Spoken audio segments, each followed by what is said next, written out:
It's time for the Rick Smith Show. Now, here is the voice of the working class, Rick Smith.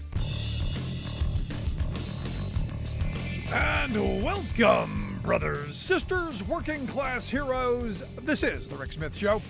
Thanks so much for being here today on the big program. Lots to get to, lots to talk about. Don't know if you noticed what's going on in Finland. Workers in Finland are saying, no, we're not going to allow you to turn us into the U.S. We're not going to allow you to destroy labor rights. We're not going to allow you to destroy our social safety net. And some 300,000 workers, or about 10% of the Finnish workforce, is in the streets striking against their right-wing government. And this isn't just auto workers or truck drivers. It's everybody. There's kindergarten teachers, shop owners, public transit workers, air traffic controllers. These are workers from every walk of life saying, look, the Nordic system that values workers' rights, that is known for a generous welfare model, strong protections at work, strong benefits for workers. We're not going to allow you to destroy that. Now, the right-wing government is going, well, no, we need to be a more market-driven, more export market-driven labor market. And you go, no. What's been working pretty well for you folks is having a system where when everyone does better, and you don't have a system set up on, well, who's willing to cut each other's throats for pennies, that you compete on the right things. Now, what's going on is you have this, and I'm calling it a right-wing government. The news media keeps saying center-right. And look, for us here, probably center-right. For Finland, pretty far off to the right. When you're talking about the kind of attacks that the Oropo people are trying to push through, and the National Coalition Party who are trying to go restrict workers' ability to strike, stopping a national mediator from labor from offering wage increases. Beyond that, in other sectors, cutting unemployment benefits, even so much of and I know Americans are going to lose their mind over this, because when I first read it, I'm like, hold on, that can't be right. But evidently, currently, if you're sick, if you get sick and you need to take some time off, to get better. Evidently, your unemployment starts from the day that you get sick. Now, understand what's going on in Finland. The workers are going, hey, no, we're not going to allow you to make changes to the way things are. You're not going to make your profits off of our backs. It's unjustified. It's wrong. Not going to happen. We're not going to allow you to weaken employees' positions in any way. Because, look, we fought for these. But when I found out that from day one when they get sick, their sick leave starts on day one. And, you don't miss anything. And they're saying, look, when you start making these cuts into social benefits, like taking that first day of sick pay away, what you're doing is you're diminishing people's budgets, and you're cutting into the local economy and the spending that's going to happen there. And I got to tell you, when I read that, I just completely stopped. And I go, what we have put up with in this country for decades, the idea of no sick leave, the idea of if you're sick, you get your behind to work, the idea of if you're unemployed, you have to give up a week's pay. You have to be desperate enough. You have to miss a week of work before your unemployment starts. I started thinking about how these folks in Finland would react to how bad our treatment of workers in this country has been all these years. And look, we see these stories from France and from places like Finland where, what we think are modest changes, they're shutting the country down because they know what's coming. They know eventually us. They're going to be us. And they don't want to be us. They don't want the desperation, the poverty wages, the exploit. They don't want that. They want what their parents and grandparents and folks before them fought for, built for them, and left for them. And they want to do the same for their children and grandchildren. Makes perfect sense. So not surprised at all that you're seeing hundreds of thousands of people in Finland in the streets as we speak saying, no, find a different way. Because, as one commentator said, look, it's going to be disruptive. It's going to be difficult. Things are going to be shut down. Things are going to close early. We're not going to be able to, but it's worth it. The inconvenience is worth the fight and the benefits that we're going to be able to hold on to. And it's that mentality that I think we need to grasp onto. The idea of solidarity, not just for ourselves, not just for our neighbors and our coworkers, but for the entire working class. This idea of solidarity across industries, across divisions.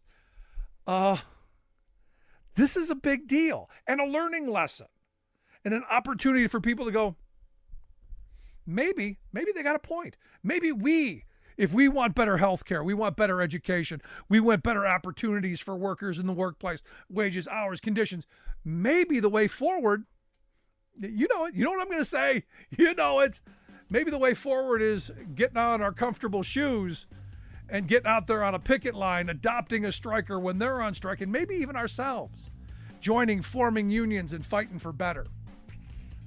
Lesson to be had. Want to hear your thoughts? Email me, rick@thericksmithshow.com. But take a quick break. When we come back, former Congressman Andy Levin's going to be here to share some thoughts on his latest op-ed. Back after this.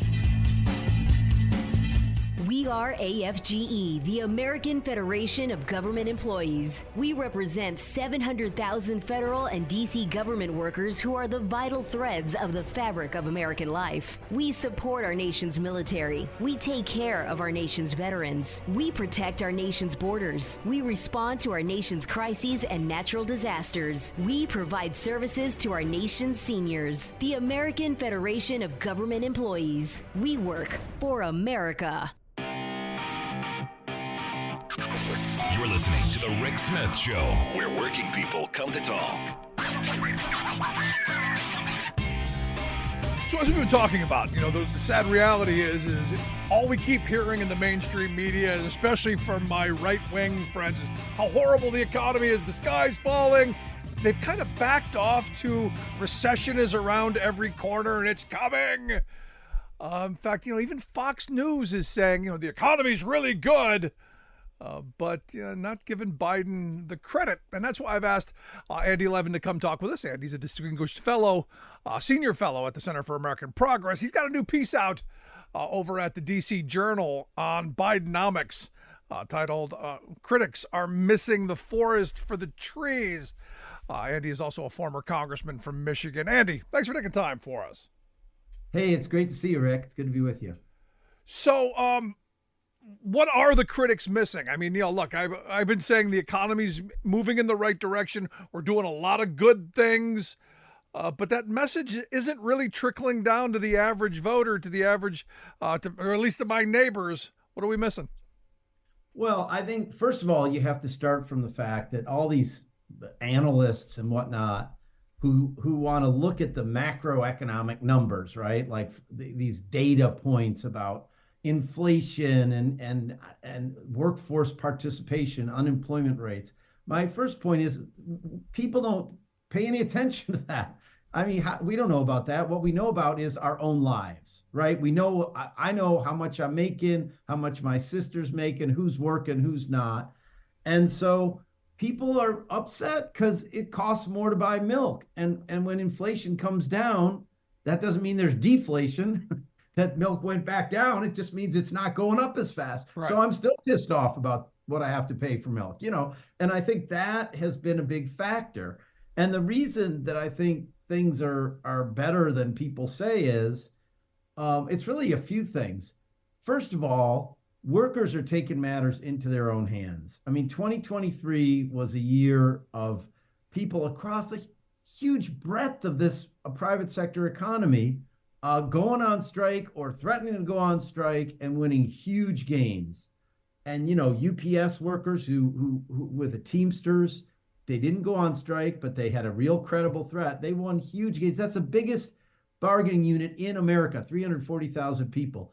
And then airline pilots at three different airlines, and then the screenwriters and the actors, and then gaming workers here in Detroit as well. People don't hear about that as much, and also in Vegas, medical workers, and then of course Kaiser Permanente and so forth, and UAW. And so these workers won way beyond inflation gains, and from a contract that like starts to kick in, and then you get a step raise and whatever. And so people are going to be feeling that. And only 6% of the private sector is unionized. So all those gains happen within that 6%. But what happens if UPS wins big gains? DHL and FedEx, they're not just going to sit there, or they're going to lose their workers, right? Or their workers are going to organize. So all the anti-union, non-union employers that are much bigger are freaking out, and like Nissan and Toyota and Honda all gave big raises, right? So my point is, workers are taking matters into their own hands. They're winning increases, and that's one thing that's going to make workers feel better. A second thing is inflation is cooling, and it's going to continue to cool, and so that's good. And the third thing is all that investing in America we did, Rick, in the last Congress, the 117th Congress. The Chips and Science Act and the Infrastructure and Jobs Act and the Inflation Reduction Act, we actually sort of began to approximate having an industrial policy in this country again. And that takes a long time to kick in, but it is starting to. Workers are seeing construction jobs from that. Manufacturing jobs are obviously even slower than construction jobs. But as all those jobs begin to come more and more online, that's also good. So I think, by the time we get to November 5th, 2024, I think the workers will feel better than the economy than they do even now. And they're not going to want to go back to that crazy guy who just is 100% chaos all the time. Right. And look, the reality is the things that I gave Donald Trump credit for, which was identifying the fact that we have a manufacturing crisis in this country. He didn't do anything about it. He did come out and say, look, we need to bring those jobs back. Had no plan to do it, made America aware of the fact that we have this, but Biden's actually been doing it. And I don't think they've done a good enough job getting out and selling that. I don't think they've done a good enough job of beating the drum to let people know. And like on the infrastructure front, I said from the beginning, what they need to do is much more PR. The thing that Trump would do, he talked about, big accomplishments and how wonderful he was, never did anything, but boy, he could sell it. Biden's doing huge things. It just doesn't seem like they're selling it when really good things are happening. I mean, I also give Trump credit for calling out U.S. trade policy, and that's related to what you're talking about, right? And Democrats as well as Republicans were complicit in selling our working class down the river by letting capital go anywhere it wants in the world to make stuff the cheapest possible and act like we don't go to work every day. We're just consumers that want to run to Walmart and buy the cheapest thing. No, we got to have jobs, and good jobs. So, but I agree with you 100%. And here's the thing. There's two things on this, we got to sell it better. Number one is absolutely just tell the story. We've got to get out there. But there's another aspect to it that I think is really tough. And that is that when the federal government spends money, it doesn't actually go out and build a bridge or a power, a green hydrogen plant or something. It gives the money to the states and they put it out, right? And then some mayor is showing up with, this is my education plan. This is this governor's workforce plan. None of it says Joe Biden or the Democratic Congress that actually provided all the money for all this. Or, or worse yet, you get like Miss Sanchez down in Florida, who's taking credit for all the money that's coming into her area when she voted against it. And we can go down the list of politicians who do that, but maybe not let them do that. I don't know. Yeah, look, they vote against it, they rant against it, and then they show up to put the gold shovel in the ground at the groundbreaking. I mean, how hypocritical is that?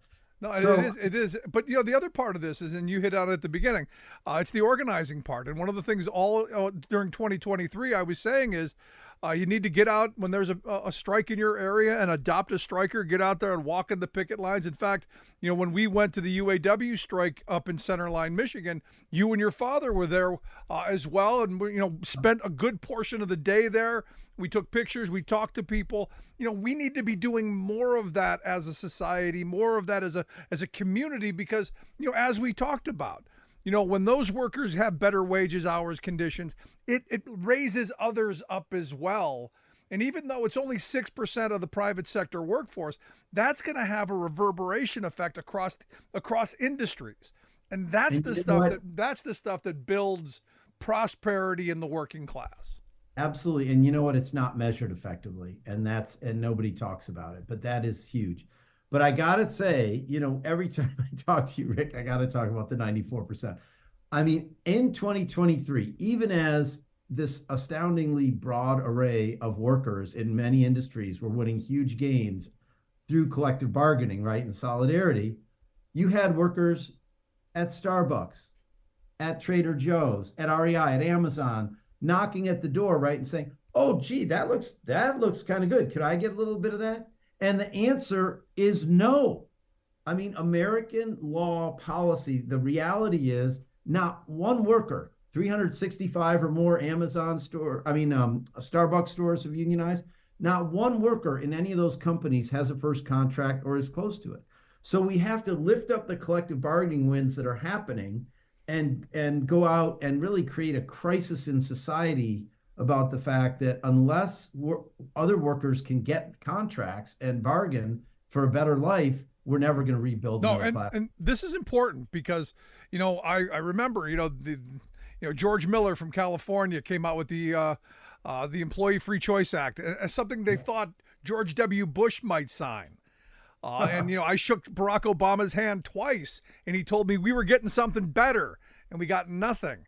The PRO Act is out there. There's legislation out there that would help workers get that first contract. And look, as weak as I thought EFCA was, the Employee Free Choice Act was, at least it had that first contract arbitration, which I thought was huge.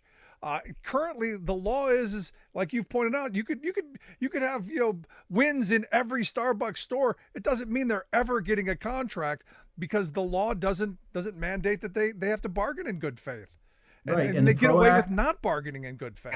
Right, and the PRO Act follows up on EFCA. It's more comprehensive in a lot of ways, but it has first contract mediation arbitration, and basically under the PRO Act, a competent union after an election, as long as it does what it's supposed to, would have the workers at any facility that's voted to organize would have a first contract in about 7 months. Yeah, and that that's huge. And very well from your experience, most employers wouldn't even let it go to that because they don't want to let some arbitrator decide. Nobody wants that on either side.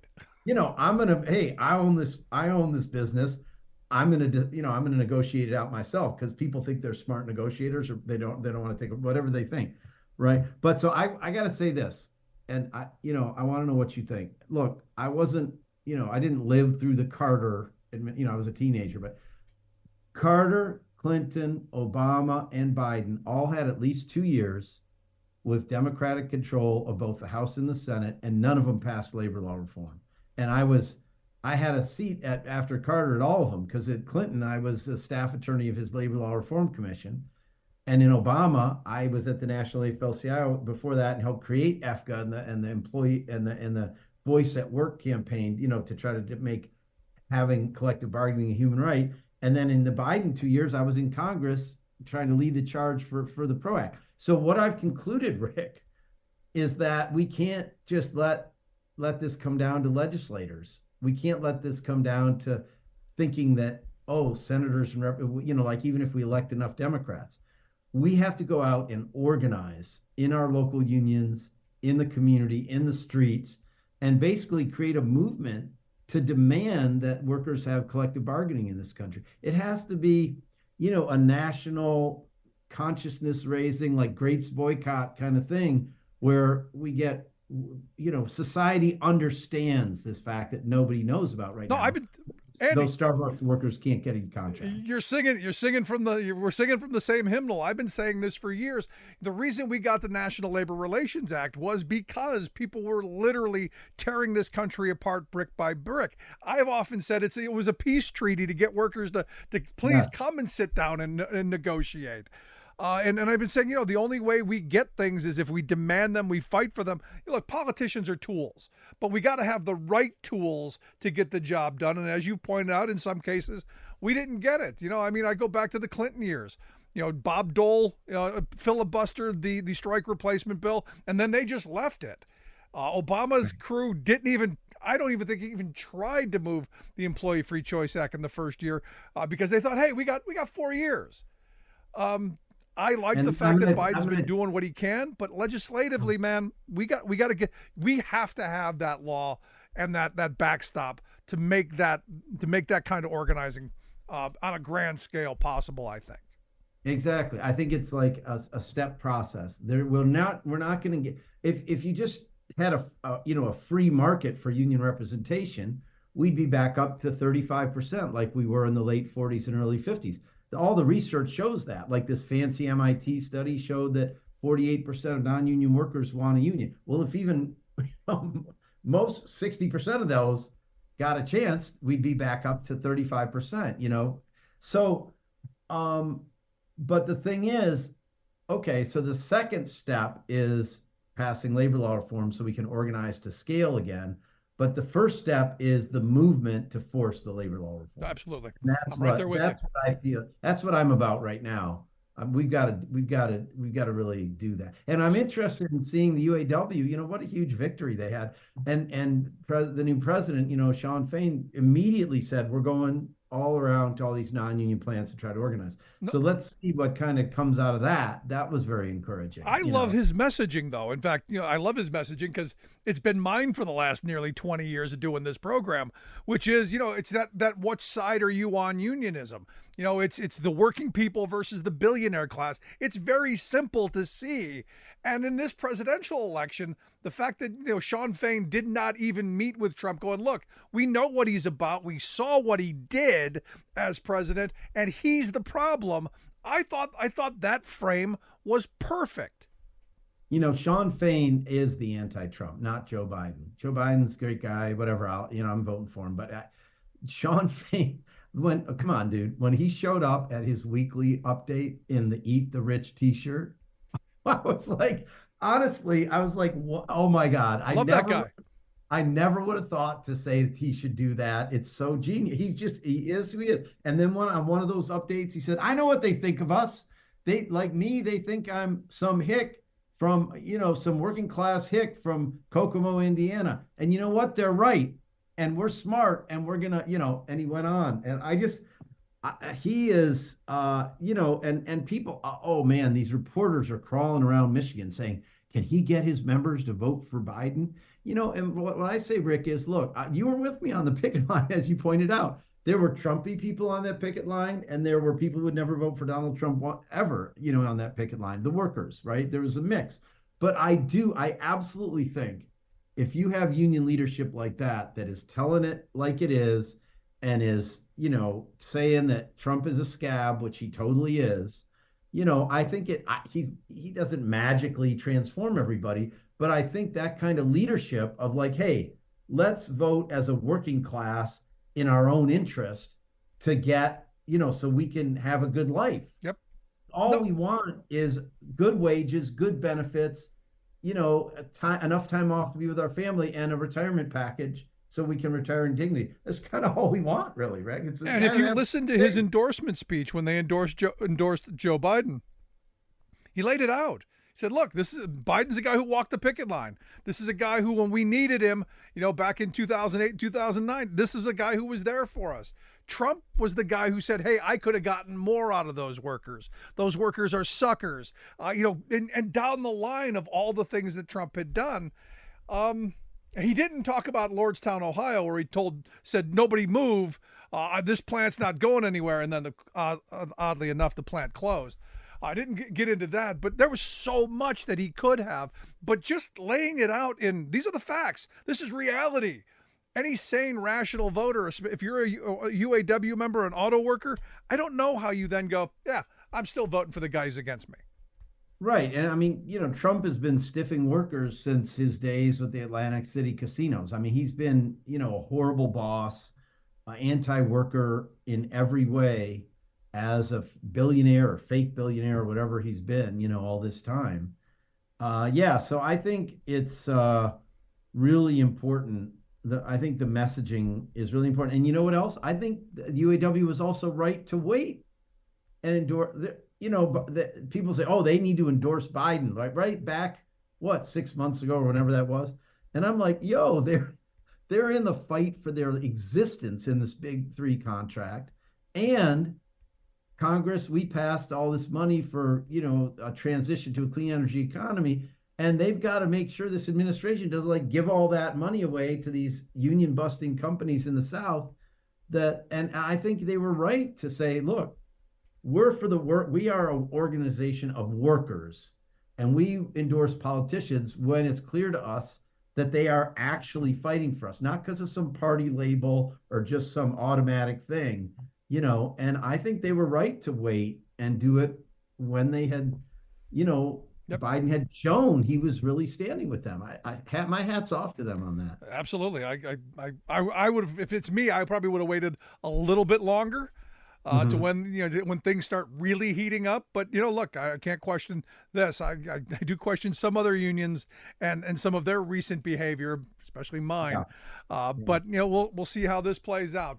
But Andy, I appreciate the time. As always, great piece. Hope folks will take a look at it over at the DC Journal on Bidenomics. Critics are missing the forest for the trees, written by Andy Levin, distinguished senior fellow over at the Center for American Progress. Andy, thanks so much. Thanks, Rick. Thanks for what you do. I'll talk to you soon. All righty. I want to hear your thoughts. Email me, rick@thericksmithshow.com. Questions, comments, something on your mind, by all means, shoot me a line. For our Free Speech TV audience, thanks so much for tuning in. We'll see you back here next time. For our radio affiliates, going to take a quick break. Right back after this.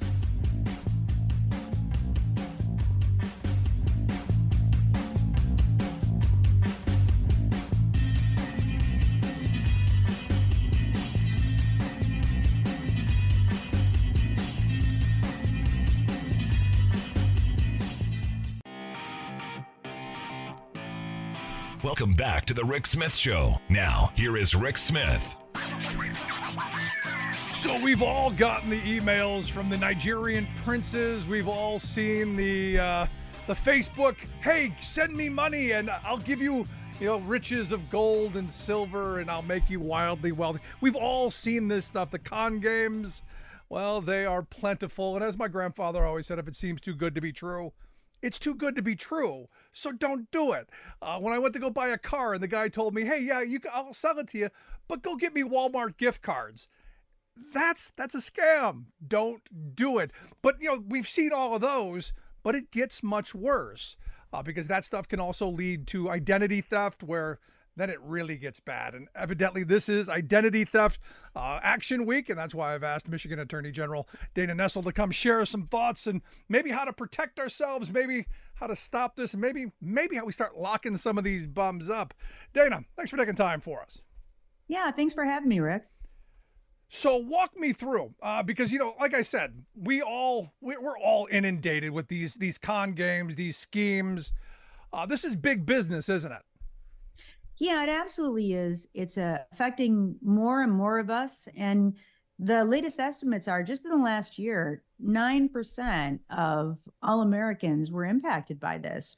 So I think we really have to start approaching identity theft, not as if this is going to happen to you, but when it happens to you, how do you react? And what we think is most important is not just the things that you can do after you already have been subjected to identity theft, but how to better protect yourself to make sure it doesn't happen in the first place. Yeah. Now, explain me the difference, because, I spend a lot of time playing with people, the Nigerian princes and the guy on Facebook who says, hey, send me $100 and I'll send you 1,500. I like playing with those people because I'm never sending them anything. But I figure if I waste enough of their time, they're not going after somebody else. There's that, which happens to a lot of people. We see horrible stories of, people, basically giving their life savings away because, hey, the granddaughter got into an accident. Go get me Walmart or eBay gift cards. This is different, isn't it? What you're talking about, identity theft, much, much, much worse, much, much different, right? Yeah, it is. And because it's not just a matter of, just that handful of gift cards that you might purchase and lose. We're talking about somebody stealing your identity and then using all your personal information to create, whole accounts in your name to purchase vehicles or homes, or really to steal everything that you have in your bank account and your investment accounts. It's really serious and it can be incredibly devastating to people.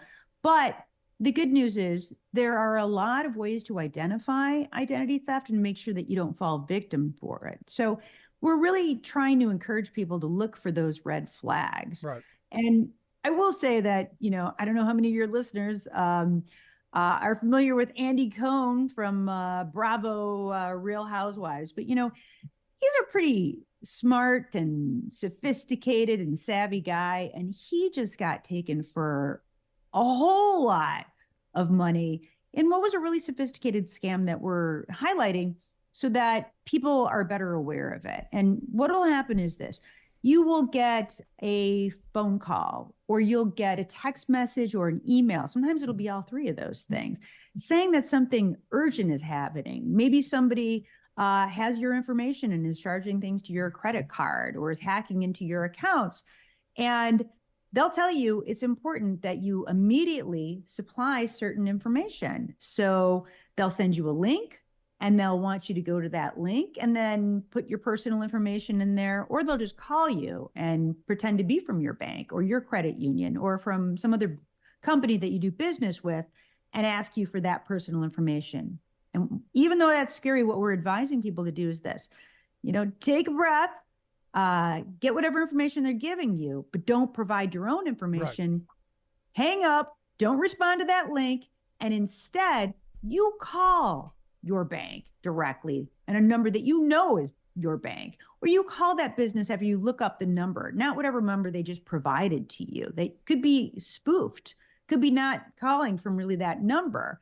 And log on to the website that is that website, and then look at, is there a problem with your bank account? Are there any suspicious transactions? Or you call directly and you say, hey, it's me, it's Dana Nessel. I'm calling to ask, is there anything wrong with my account? And then they'll let you know. And that way you're not inadvertently talking to the scammer who's pretending that there's a problem with your account. Yeah. Only so that you'll provide your personal information. No, that what you just said there is the most important part of it. Take a breath. Don't be caught up in the immediacy of the moment. And that's all of these scams. The second you step back and you go, wait a second, this doesn't sound right. This isn't how I've dealt with this in the past. Then all this stuff breaks that down. The second they get you all hyped up and, oh my gosh, what do I do? You're not really thinking things through clearly. So I think that's the best advice of all. But then again, back to what my grandfather always said, if it's too good to be true, it's too good to be true. But this also, if they're providing you a link, never click on the link from anyone. I make sure I don't do that. But what do you do then if you did make the mistake? So, okay, I gave the information. I'm now regretting that what out of this. Now you've calmed down, you've taken that breath, and you go, oh, I screwed up. What do you do? Well, when you figure out, that terrible moment when you're like, wow, I provided information and now somebody has it. First of all, we really recommend that people go to a service where they can lock down their credit. And by locking down your credit, you're at least making sure that somebody can't be taking out a line of credit in your name. And, it's not very expensive. And it's one of these things where it just takes a minute if you want to unlock it. Let's say you do want to apply for a credit card or ask for a loan or something. It's only going to take you a minute to do it yourself. In this way, you can make certain that nobody is doing that in your name. You can also check your credit frequently, and it's free to do so. So you can see, are there any changes to your credit? What's happening? I make it a habit actually to regularly go online, log in, and check my bank account information to see if there's any unusual transactions. Oftentimes, what scammers will do is they'll start with a really minor transaction, and maybe you pass over it and you're like, oh, I don't know what that is. It's just for $3.99 though, so I'm going to ignore it. Don't ignore it, because they're doing that as a way to sort of trick you to see if you are going to recognize it or respond, and the next charge is going to be a lot bigger. Right. So you might need to get a new credit card or debit card. I will say this as well. We really encourage people, if they can use credit cards instead of debit cards or Zelle or Venmo or something like that. The important thing is, on a credit card, you can always challenge the transactions that are on there. And so, not everybody has the ability to establish good enough credit to have a credit card, but if you can, it really is the preferred method to keep you from losing a lot of money. No, you're spot on, which is why, the PayPals and the Cash Apps and the store gift cards, that stuff's gone. Once it's done, it's in the wind. You're never getting it back. But a credit card, you can go back and challenge those. And that's an important part of all of this. So are you advocating, because I hear on the radio all the time, this company or this company, they've got the identity theft. Is that what we're advocating people to do? And take that on? It is a good idea. It honestly is. It's, I know that, I use one of those services and I get notified now every time. I mean, right away, they'll tell me if somebody, is trying to use my information for something. And again, they can't actually open up a credit line in my name because it is completely locked down.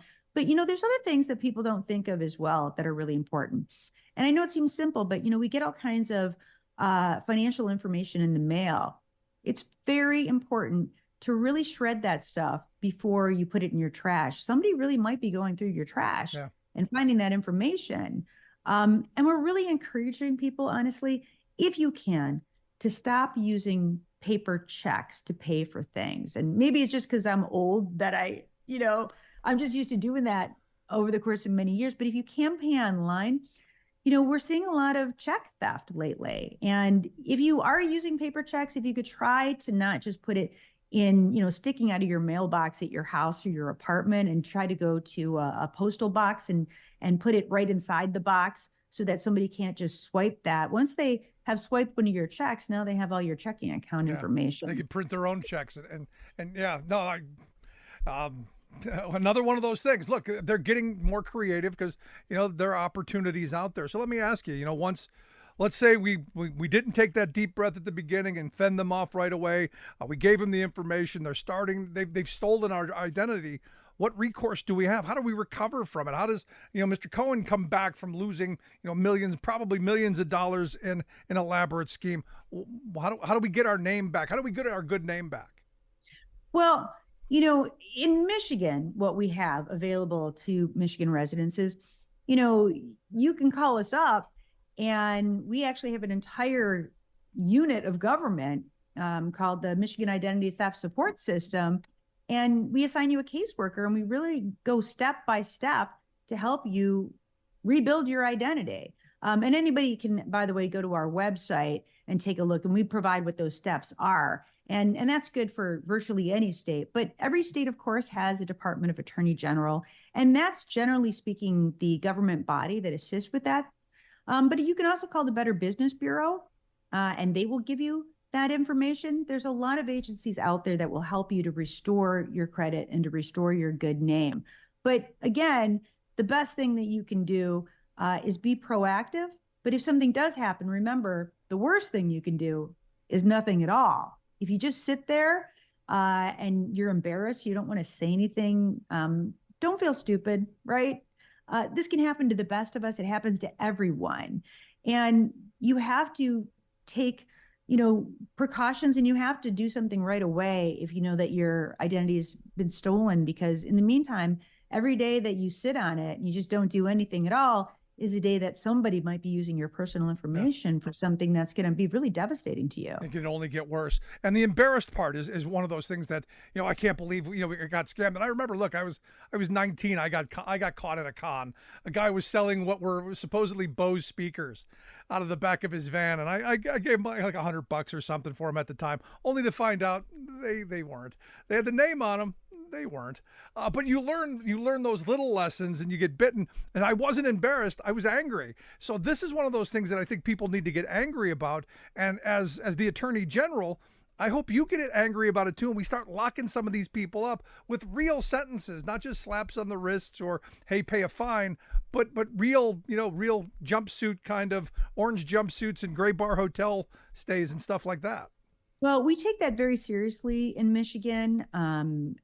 But the important thing to know is a lot of times these scams are coming from overseas.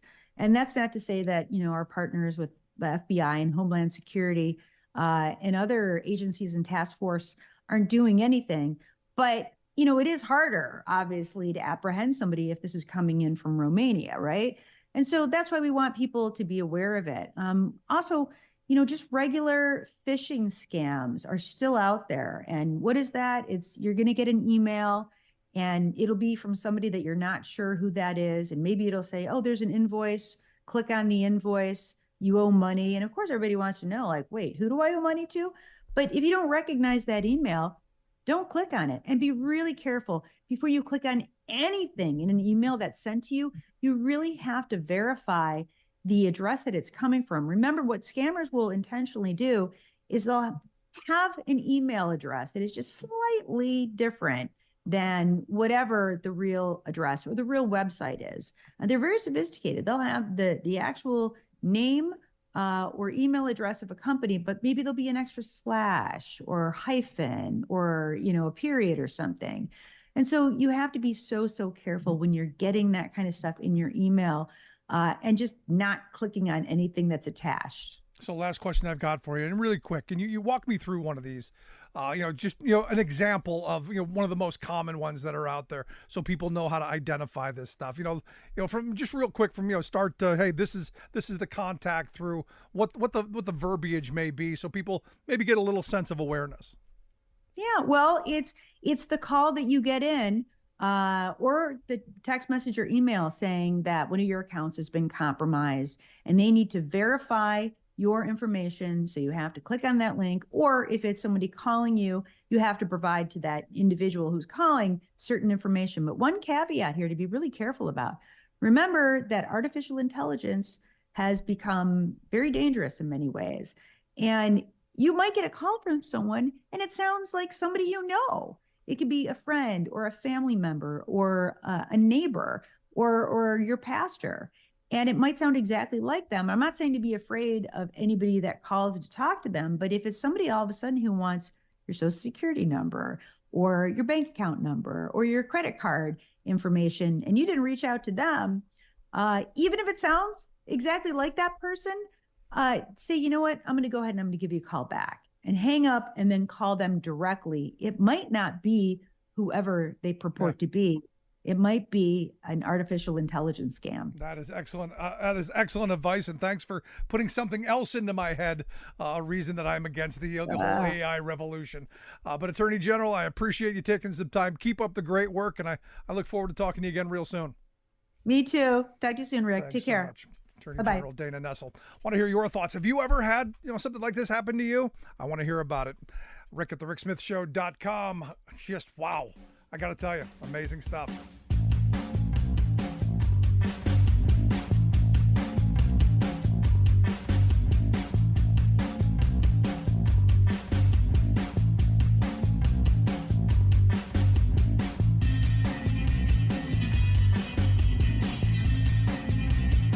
I'm Rick Smith, and this is Labor History in 2. On this day in labor history, the year was 1821. That was the birthday of the first woman to earn her medical degree in the United States. Her name was Elizabeth Blackwell. She was born in Bristol, England. Her family moved to the United States when she was just 11 years old. Elizabeth decided she wanted to pursue a career in medicine. She believed that women patients should have the option of a female doctor. But it was not easy to make her dream come true. Medicine was considered men's work. Undeterred, Elizabeth began to study medicine on her own. Medical schools rejected her applications. Finally, she was accepted to the Geneva Medical College in New York. Most students at the school were horrified by the idea of a woman studying medicine, but she won many over with her ability and hard work. In 1849, she completed her work and graduated. But her difficulties were not over. No hospital in New York would hire her. She was even refused rental space when landlords found out she wanted it for a woman-run medical practice. Finally, she purchased a home for her practice. She also started a medical dispensary for the poor in New York City. She was later joined in her work by her sister, who also graduated with a medical degree. She went on to lecture on medicine in England, becoming the first woman to have her name on the British Medical Register. She and her sister helped to train nurses for service during the Civil War. They also founded a women's medical college that operated for 31 years. By her determination, Elizabeth Blackwell helped open the door for future generations of women to work in the field of medicine. Labor History in 2 brought to you by the Illinois Labor History Society and The Rick Smith Show. For more information, go to laborhistoryin2.com, like us on Facebook, and follow us on the Twitters at Labor History in 2. So to pick up on our conversation with Dana Nessel, I got to tell you, I've seen so many of those phishing emails and gotten so many calls. Hey, we got an urgent need for some information. And like she said, take a breath, relax, and then think about it. Would your bank call you out of the blue and say, hey, give us all of your personal information? Normally what I do is I say, tell me what you've got and I'll verify it for you. After all, you called me. And that usually gets people going, all right, well, we're gonna go on to another sucker. And look, there's scary stuff coming on down the road. And these people are clever. There's lots of money to be had, and I don't want anyone to be that story that we hear of. Just recently, a story came up at my bank where a guy came in and I was in the bank when it happened. He had gone and bought a bunch of store gift cards because I think a relative was supposedly in trouble, and he gave the gift cards that he had taken money out of the bank for, and he was trying to get the bank to do something, and the teller's like, I'm sorry, I wish I could help you. Had you mentioned to us at the beginning, we'd have told you that that's a scam. That if they needed money, you could have just given them the money. You could have done something, written them a check, something. Because police departments don't take Walmart gift cards. They don't take Subway gift cards. They don't take eBay Motor gift cards. They don't take any of that stuff. And like she said, calm down, take a breath, and think about it. And before you give out any personal information, think very long and hard. Because I know a couple of people who've had their identities ripped off, and people have taken out loans and done some really shady stuff. It is a long, long way back. And speaking of shady stuff, the Know Nothing, Do Nothing party is at it again. Yes, the Republicans are at it again. And I think my quote of the day, and I've never been a huge Dan Crenshaw fan, but the Texas Republican, he's right here. He said the height of stupidity is having a strong opinion in something you know nothing about. He says, I'm extremely disappointed in the strange maneuvering by many on the right to torpedo a potential border reform bill if we have a bill that on net significantly decreases illegal immigration, and we sabotage that. He says that's inconsistent with what we told our voters we would do. And look, I would argue, killing the bill before you even know what's in it, before anything's in it, that you know. But again, the know nothing, do nothing, folks. It's not about solving problems. It's about creating them. And no one better than that. And a perfect example. Globally, there's a push for a global corporate tax of 15%. We in this country have been pushing for that all across the globe to ensure everyone pays, so you can't run away from the U.S. and not pay taxes somewhere. And the idea is you're going to stay home. The idea is where you're building your wealth, you're going to be okay. So evidently, this 15% tax is going to happen in all of the countries around the world except for here, because evidently we didn't. We didn't change our tax law, and the Republicans are arguing that Biden gave away too much, so they're giving all of it away, which is the most know nothing, do nothing thing that you can come up with. And are you surprised? Because look, at the end of the day, while they scream about corporate tax cheats and they scream about the billionaires and now they care about the little guy, they say, what they do, I think gives it away. I think it gives it away.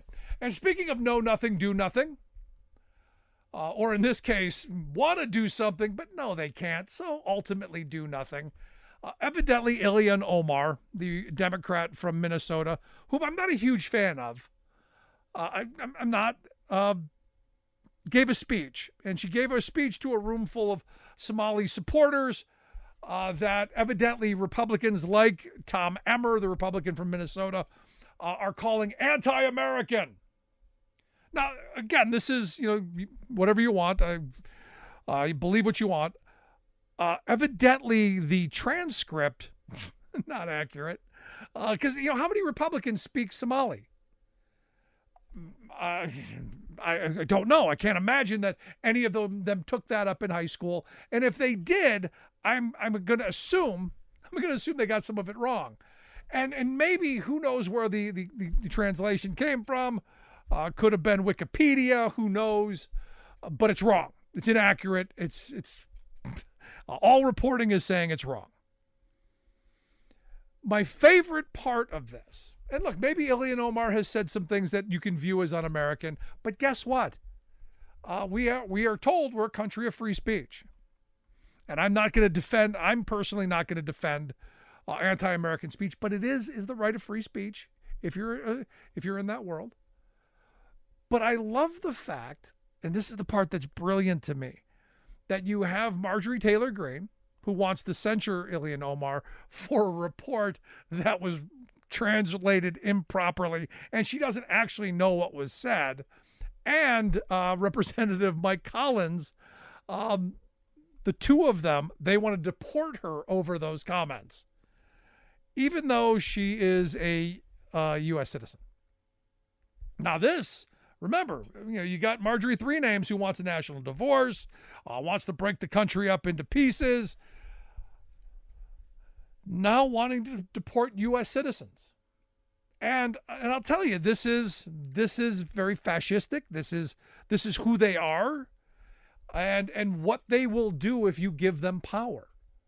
If you do something they don't like, what do you think they're going to do? They've shown their hand. Now, the question is, since they are the know nothing, do nothing party, is this just a matter of we need some attention? Someone needs to, show her a little loving. Maybe a pat on the head. I don't know. Maybe an atta girl, something. Or is this really, something that they want to do? I'm personally of the world, they just want attention. These are attention seekers. These are people who need to feel the glow of the spotlight. I just wish they would do it for things that mattered. That's all. I wish they would do it for things like, we have a high poverty rate for children in this country. Maybe we get that tax bill done that gets that child tax credit through, and make sure that we can put food on the table for kids. That sounds like a good idea. Something maybe to get worked up about. Something maybe that you might want to, actually put a little elbow grease into, put a little thought into, a little work. The fact that we got kids in high poverty areas that aren't getting the best education that they could, maybe working on that, maybe working on healthcare to ensure that every working person, every person in this country, doesn't die of preventable illness. Just kind of spitball in here. Maybe we do some better preventative care so that our healthcare system isn't as expensive and overworked. Just a thought, just throwing it out there.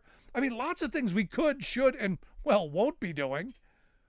But this is just looking for clicks and views and looking for attention. And my problem with the know nothings and the do nothings is it's always about, hey, look at how little I know and do. Love me. It's kind of frightening. And this is where I keep coming back to. Come November, I'm hoping everyone remembers the know nothings and the do nothings and then sends them on the right way so they can know nothing and do nothing somewhere else. And we can put people into the halls of power like my buddy Andy Levin, who wants to actually help working people, who actually wants to help people's lives be better. I know, it's a lot. But I want to hear your thoughts. Email me, rick@thericksmithshow.com. Miss any portion of the program, grab the podcast. Thanks so much for being here. We'll see you back here next time. You've been listening to The Rick Smith Show. Email Rick at rick@thericksmithshow.com. Until next time, this has been The Rick Smith Show, where working people come to talk.